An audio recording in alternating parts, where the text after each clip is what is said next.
Hi friends, biology with Anushka में आप सभी का स्वागत है। तो आज हम फिर से एक नई क्लास में है जो कि जैव प्रक्रम का लेक्चर नंबर 5 है। आज की क्लास में हम देखेंगे परिवहन, जो कि जैव प्रक्रम का भाग है। तो अब ये परिवहन क्या है? परिवहन का मतलब होता है किसी पदार्थ को किसी पदार्थ को एक स्थान से एक स्थान से दूसरे स्थान तक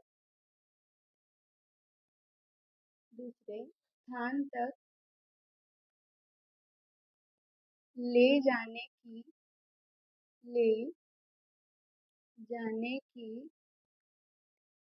प्रक्रिया क्या कहलाती है? परिवहन। ले जाने की प्रक्रिया परिवहन कहलाती है। क्या है परिवहन? किसी पदार्थ को एक स्थान से दूसरे स्थान तक ले जाने की प्रक्रिया क्या कहलाती है?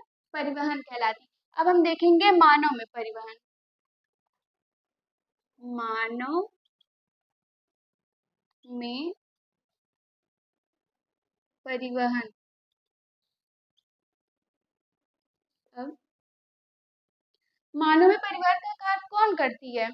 मानव में कुछ तो होना चाहिए ना, जो भोज्य पदार्थों का ऑक्सीजन का परिवहन करे। तो वो कौन करता है? रुधिर करती है। मानव में परिवहन कौन करता है? रुधिर। रुधिर यानी कि ब्लड। अब ये रुधिर क्या है? रुधिर है एक तरल संयोजी ऊतक है। तरल संयोजी संयोजी ऊतक। संयोजी ऊतक क्या होता है? ऊतक का एक प्रकार होता है। रुधिर, ये इसको तरल क्यों कहते हैं? क्योंकि ये क्या होता है? ये तरल के रूप में होता है जो हमारे बॉडी में पूरा फ्लो करता है। और संयोजी ऊतक इसे क्यों कहते हैं? क्योंकि ये क्या करता है? बॉडी में, हमारे पूरे बॉडी में बहकर क्या एक एक अंग को जोड़ने का कार्य करता है। इस वजह से इसको हम कहते हैं तरल संयोजी ऊतक। अब रुधिर के दो भाग होते हैं। पहला क्या होता है? प्लाज्मा। और दूसरा रुधिर कणिकाएं। रुधिर कणिकाएं। रुधिर कणिकाएं तीन होती हैं। कौन कौन सी? आरबीसी, डब्ल्यूबीसी और रक्त प्लेटलेट। आरबीसी क्या? आरबीसी को क्या कहते हैं? लाल रुधिर कणिकाएं। लाल रुधिर कणिकाएं।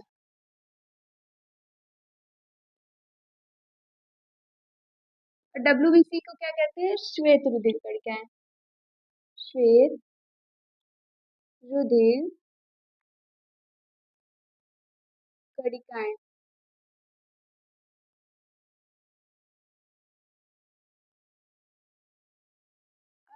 ये रुधिर का जो 55% होता है वो क्या होता है? प्लाज्मा। और बाकी का 45% क्या होता है? रुधिर कणिकाएं। और प्लाज्मा में भी 90% क्या होता है? 90% क्या होता है? जल। बाकी के जो 10% होते हैं उसमें कौन कौन होते हैं? प्रोटीन, लवण, ये सब होते हैं। अब हम रुधिर कणिका को एक एक करके देखेंगे। पहले देखेंगे आरबीसी। आरबीसी। आरबीसी में क्या पाया जाता है? हीमोग्लोबिन। हीमोग्लोबिन।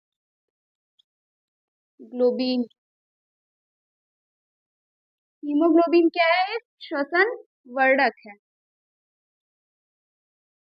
श्वसन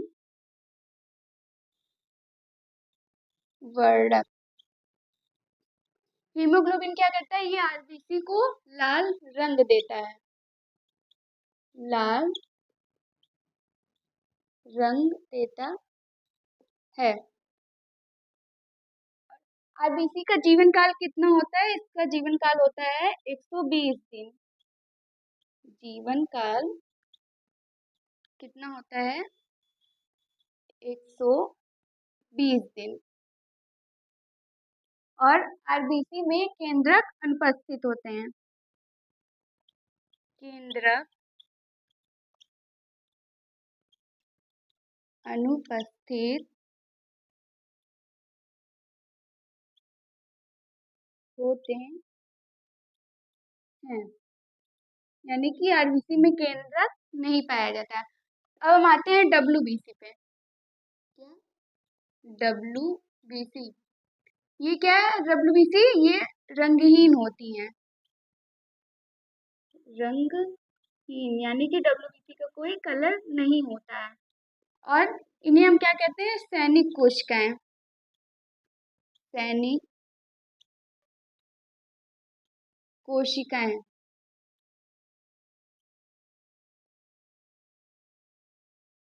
सैनिक कोशिकाएं क्यों कहते हैं इन्हें, क्योंकि जो भी बैक्टीरिया हमारे शरीर में आती है, ये क्या करती है, हमें उनसे रक्षा प्रदान करती है और हमें बीमार होने से बचाती है। और डब्ल्यूबीसी में क्या केंद्रक पाया जाता है, इसमें क्या केंद्रक उपस्थित होते हैं, उपस्थित होते हैं। अब हम आते हैं रक्त प्लेटलेट्स पे। रक्त प्लेटलेट्स का क्या कार्य है, आपने देखा आपको कभी चोट लगी होगी तो जिस जगह चोट लगती है वहां पे क्या थोड़ी देर बाद रुधिर का थक्का जम जाता है, तो वो रुधिर का थक्का कौन जमाता है, रुधिर का थक्का जमाने का कार्य किसका है, रक्त प्लेटलेट्स का। क्या रुधिर का, ये क्या करती है, रुधिर का थक्का जमाने में, रुधिर का थक्का जमाने में मदद करती है। एक बार हम फिर से देते हैं। हमने क्या देखा, मानव में परिवहन का कार्य कौन करता है, रुधिर। रुधिर क्या है, एक तरल संयोजी ऊतक है। रुधिर के दो भाग होते हैं, पहला प्लाज्मा, दूसरा रुधिर कणिकाएं। प्लाज्मा क्या होता है, 55% रुधिर का प्लाज्मा ही होता है और बाकी के 45% में क्या होते हैं, रुधिर कणिकाएं होते हैं। रुधिर कणिकाएं की तीन होती हैं, कौन कौन सी, आरबीसी, डब्ल्यूबीसी और रक्त प्लेटलेट। अब ये आरबीसी क्या, आरबीसी में हीमोग्लोबिन पाया जाता है जो कि एक श्वसन वर्धक है, ये क्या करता है, लाल रंग देता है आरबीसी को। और आरबीसी का जीवन काल कितना होता है, 120 दिन। और आरबीसी में केंद्रक अनुपस्थित होते हैं, जबकि डब्ल्यूबीसी में क्या केंद्रक उपस्थित होते हैं, ये क्या होती है, रंगहीन होती है। और डब्ल्यूबीसी को हम क्या कहते हैं, सैनिक कोशिकाएं कहते हैं, क्योंकि जो भी बैक्टीरिया हमारे शरीर में आती है उनसे हमें ये बचाती है। और रक्त प्लेटलेट्स का क्या कार्य है, ये रुधिर का थक्का जमाने में मदद करती हैं। अब जब ये रुधिर हमारे शरीर में परिवहन का कार्य करती है तो इसे पंप करने के लिए भी तो कोई होना चाहिए, तो रुधिर को पंप कौन करती है, हृदय करती है। लेकिन हृदय पढ़ने से पहले हम कुछ शब्द को जानेंगे। आइए जानते हैं शुद्ध रुधिर और अशुद्ध रुधिर क्या होते हैं। शुद्ध रुधिर वो होते हैं जिन ब्लड में क्या रहता है, ऑक्सीजन, और जिसमें कार्बन डाइऑक्साइड रहता है उसे हम अशुद्ध रुधिर कहते हैं। क्या ऑक्सीजन युक्त रुधिर को, ऑक्सीजन युक्त रुधिर क्या कहलाता है, शुद्ध रुधिर। ऑक्सीजन युक्त रुधिर को शुद्ध रुधिर कहते हैं। और कार्बन डाइऑक्साइड युक्त रुधिर को कार्बन डाइऑक्साइड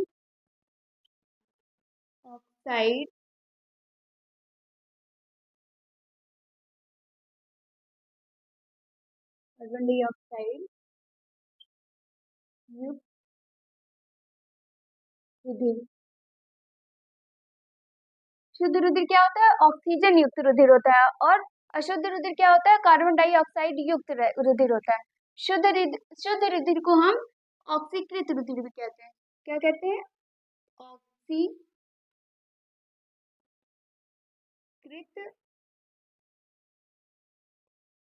रुधिर। और अशुद्ध रुधिर को कहते हैं हम अनऑक्सीकृत रुधिर। अनऑक्सीकृत रुधिर। ठीक। अब हम जानेंगे धमनी और शिरा। धमनी क्या है और शिरा क्या है? पहले जानेंगे धमनी। धमनी और शिरा क्या है? ये एक नलिका है जिसमें रक्त का प्रवाह होता है। धमनी में कौन सा रक्त बहता है? शुद्ध रुधिर। धमनी में शुद्ध रुधिर का प्रवाह होता है और शिरा में अशुद्ध रुधिर। अशुद्ध रुधिर। लेकिन एक ऐसी धमनी है जिसमें अशुद्ध रुधिर बहता है, तो कौन सी धमनी? फुफ्फुस धमनी।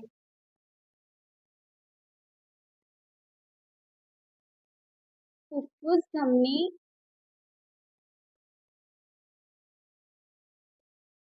एक ऐसी धमनी है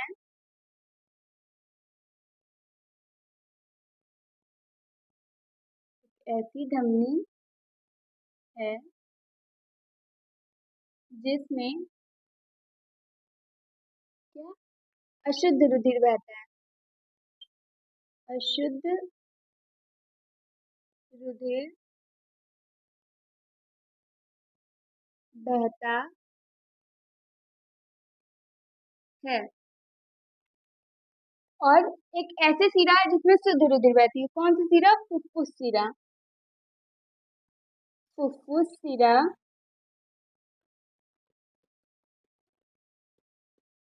फुफ्फुस शिरा में क्या बहता है? शुद्ध रुधिर। शुद्ध रुधिर बहता है। क्या होता है? मैंने धमनी और शिरा। धमनी और शिरा क्या है? ये इसमें क्या होता है? रक्त का प्रवाह होता है। धमनी में शुद्ध रुधिर का प्रवाह होता है जबकि शिरा में अशुद्ध रुधिर। लेकिन एक ऐसी धमनी है जिसमें अशुद्ध रुधिर का प्रवाह होता है, तो वो कौन सी धमनी है? फुफ्फुस शिरा। और एक ऐसी शिरा है जिसमें शुद्ध रुधिर का प्रवाह होता है, तो वो कौन सी शिरा है? फुफ्फुस शिरा। अब हम जानते हैं हार्ट क्या करता है। हार्ट क्या करता है? ये क्या करता है? रुधिर को पूरे शरीर में पूरे शरीर में पंप करता है। क्या करता है? पंप करता है। रुधिर क्या करता है? रुधिर ऑक्सीजन और वो जो पदार्थ और जो अवशेष पदार्थ उनका परिवहन करता है। तो जब ये पूरे शरीर में हमारे परिवहन का कार्य करता है रुधिर, तो उसको पंप करने के लिए भी कोई चाहिए कि नहीं? तो पंप कौन करता है? हृदय करता है। हृदय कैसा होता है? हृदय में 4 कोष्ठ होते हैं। कितने? 4 कोष्ठ। ये देखिए, आपको एक चित्र की सहायता से समझाती हूँ। ये देखिए, ये मान लीजिए हृदय है, ठीक। ये इसका दायां वाला भाग है। ये क्या है? हृदय का दायां वाला भाग और ये बायां वाला भाग। ऐसे उल्टा नहीं देखेंगे, हम इस तरह देखेंगे। हृदय का ये वाला भाग क्या होता है? दायां, और ये वाला बायां होता है। इसको क्या कहते हैं? दायां अलिंद।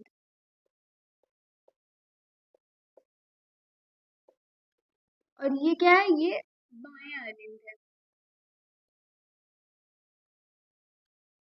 बायां अलिंद। ये दायां निलय। और ये बायां निलय। बायां निलय। ये देखिए, ये क्या है? हृदय। हृदय में ऐसे 4 कोष्ठ होते हैं। ये उसका होता है दायां वाला भाग, ये होता है बायां वाला भाग।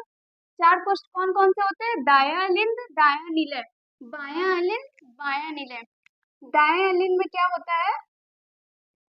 अशुद्ध रुधिर का प्रवाह होता है। अशुद्ध रुधिर। दाएं में क्या होता है? अशुद्ध रुधिर बहता है दाएं भाग में हृदय के, और हृदय के बाएं भाग में शुद्ध रुधिर। क्या बहते हैं? शुद्ध रुधिर। अब ये हृदय में इतने कोष्ठ क्यों कहते हैं? क्योंकि हृदय में शुद्ध और अशुद्ध रुधिर दोनों का प्रवाह होता है। तो अगर इसमें कोष्ठ नहीं होंगे तो क्या होंगे? जो शुद्ध और अशुद्ध रुधिर है वो मिल जाएंगे। इस वजह से क्या, हृदय में 4 कोष्ठ होते हैं। अब यहाँ पे दाएं वाले भाग में क्या होता है? अशुद्ध रुधिर का प्रवाह होता है, और हृदय के बाएं वाले भाग में शुद्ध रुधिर का प्रवाह होता है। अब हम देखेंगे हृदय की क्रिया विधि। हृदय की क्रिया विधि देखेंगे। तो अब हमारा टॉपिक आता है हृदय की क्रिया विधि। अब यहाँ पे ध्यान से देखिएगा। ये मान लीजिए हमारा, ये क्या है? हृदय। ये रहा। इसमें कितने कोष्ठ होते हैं? 4। ये क्या है? दायां अलिंद। और ये क्या? दायां निलय।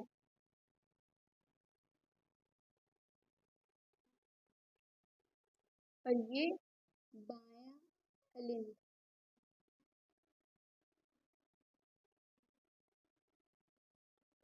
और ये बायां निलय। ये हो गए हृदय के 4 कोष्ठ। अब क्या होता है कि पूरे शरीर से महाशिरा जो है वो अशुद्ध रक्त लेकर आती है। कहाँ पे? दाएं अलिंद में। कौन लेकर आता है? महाशिरा। कौन से रक्त को? अशुद्ध।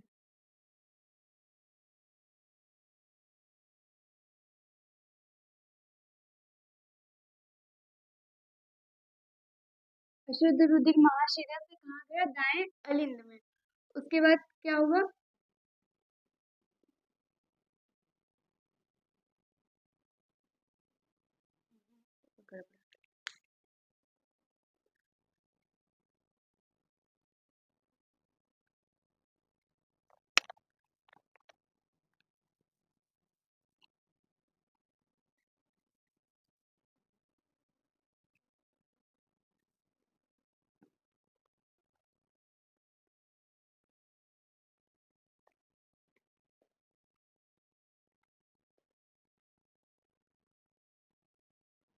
तो अब हमारा टॉपिक आता है हृदय की क्रिया विधि। अब यहाँ पे ध्यान से देखिएगा। ये मान लीजिए हमारा हृदय है। ये कितने कोष्ठ का होता है? 4।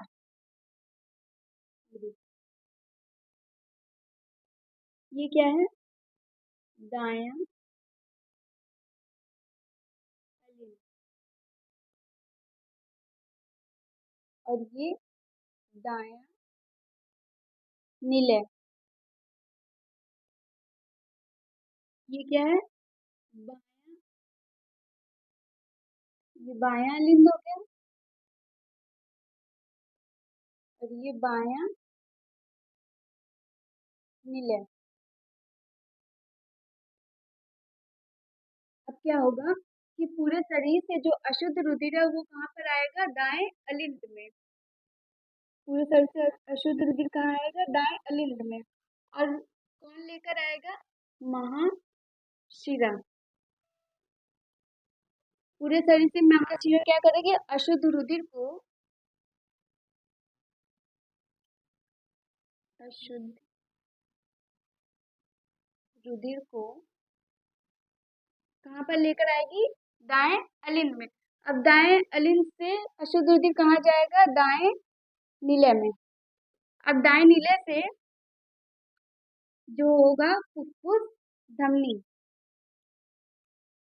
फुफ्फुस, धमनी। तो धमनी क्या करेगी? इस अशुद्ध रुधिर को लेकर जाएगी फेफड़ों में। क्या करने के लिए? शुद्ध करने के लिए। अब फेफड़ों में जब अशुद्ध रुधिर आया तब यहाँ से क्या होगा? जो फेफड़ों में शुद्ध होने के बाद जो शुद्ध रुधिर है वो कहाँ जाएगा? बाएं अलिंद में। और फेफड़ों से बाएं अलिंद में शुद्ध रुधिर को कौन लेकर गया?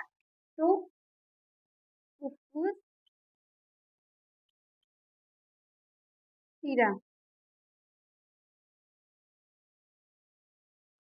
कैसे रुधिर को? शुद्ध रुधिर को।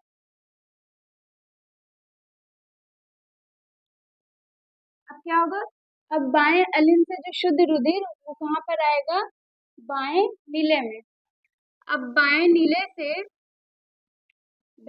से शुद्ध रुधिर कहाँ पर जाएगा? पूरे शरीर में। और इसे शरीर में कौन लेकर जाएगा? महाधमनी। महाधमनी।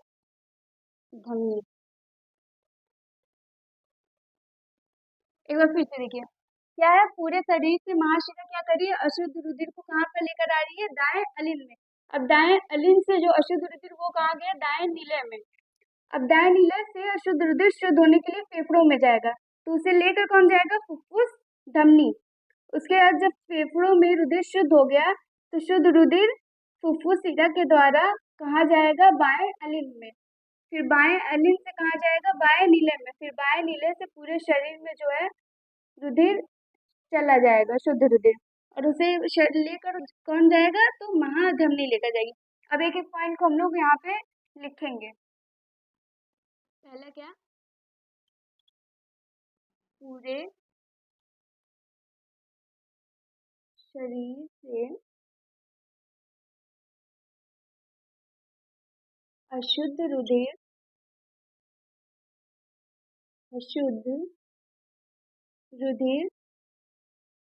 किसके द्वारा? महाशिरा के द्वारा। महाशिरा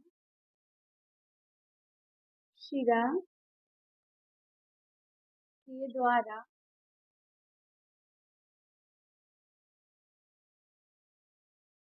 दाएं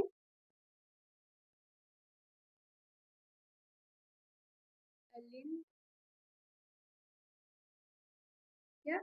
दाएं अलिंद में जाएगा।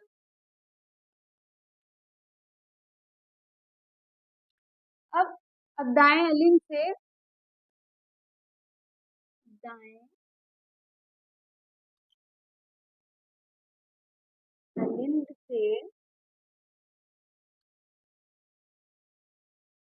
अशुद्ध रुधिर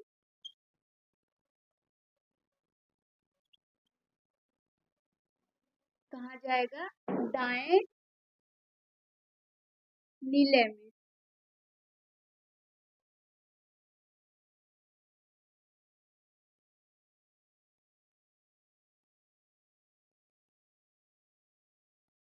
कहाँ जाएगा?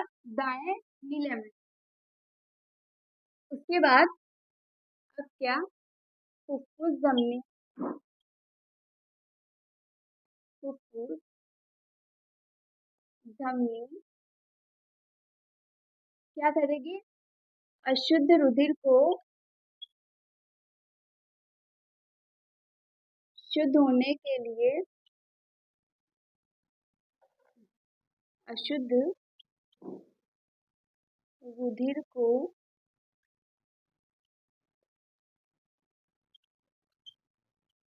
शुद्ध होने के लिए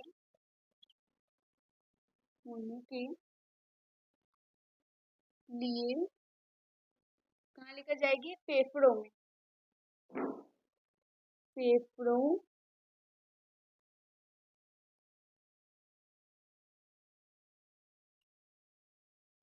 में लेकर जाएगी। इसके बाद क्या होगा, जब फेफड़ों से रुधिर शुद्ध हो जाएगा तो फेफड़ों से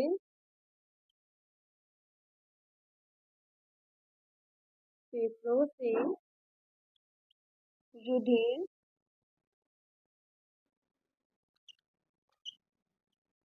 शुद्ध होकर किसके द्वारा, फुफ्फुस शिरा के द्वारा, फुफ्फुस शिरा के द्वारा कहाँ जाएगा, दाएं अलिंद में जाएगा। इसके बाद शुद्ध रुधिर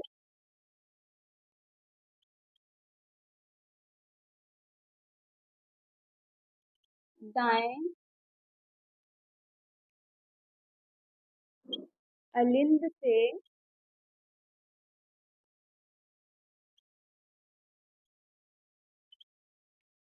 दाएं नीले में जाएगा।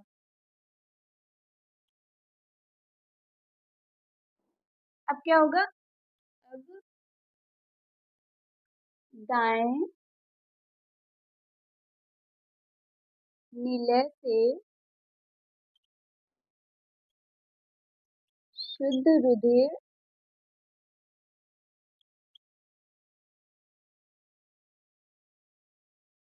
दाएं नीले से शुद्ध रुधिर महाधमनी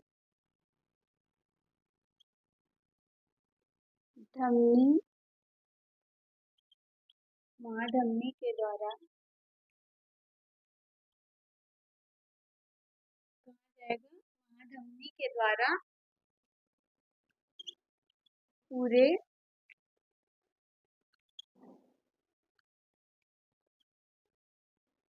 शरीर में चला जाएगा। ये पॉइंट्स को आप लोग नोट कर लेंगे। एक बार आपको फिर समझा देती हूँ। क्या, पूरे शरीर से अशुद्ध रुधिर महाशिरा के द्वारा कहाँ गया, दाएं अलिंद में। अब क्या, दाएं अलिंद से अशुद्ध रुधिर कहाँ जाएगा, दाएं नीले में। फिर फुफ्फुस धमनी अशुद्ध रुधिर को शुद्ध होने के लिए फेफड़ों में लेकर जाएगी। क्या, फुफ्फुस धमनी शुद्ध होने के लिए रक्त को दाएं नीले से फेफड़ों में लेकर जाएगी। उसके बाद क्या, फेफड़ों से रुधिर शुद्ध होकर फुफ्फुस शिरा के द्वारा दाएं अलिंद में जाएगा। क्या, जब रुधिर फेफड़ों में शुद्ध हो जाएगा तो फुफ्फुस शिरा क्या करेगा, शुद्ध रुधिर को लेकर जाएगी कहाँ, बाएं अलिंद में। अब बाएं अलिंद से शुद्ध रुधिर कहाँ जाएगा, बाएं नीले में। फिर बाएं नीले से महाधमनी द्वारा रुधिर कहाँ चला जाएगा, पूरे शरीर में चला जाएगा। कल मैं आपको इसके हृदय के डायग्राम से और अच्छे से समझाऊंगी। तो आज की क्लास हम यहीं पे खत्म करते हैं, मिलते हैं अगली क्लास में। अगर आपको कोई डाउट हो तो कमेंट में करिएगा, आपको अगली क्लास में अच्छे से समझाने की कोशिश करूंगी। आज का क्लास हम यहीं पे खत्म करते हैं, मिलते हैं अगली क्लास में। तब तक के लिए बाय बाय।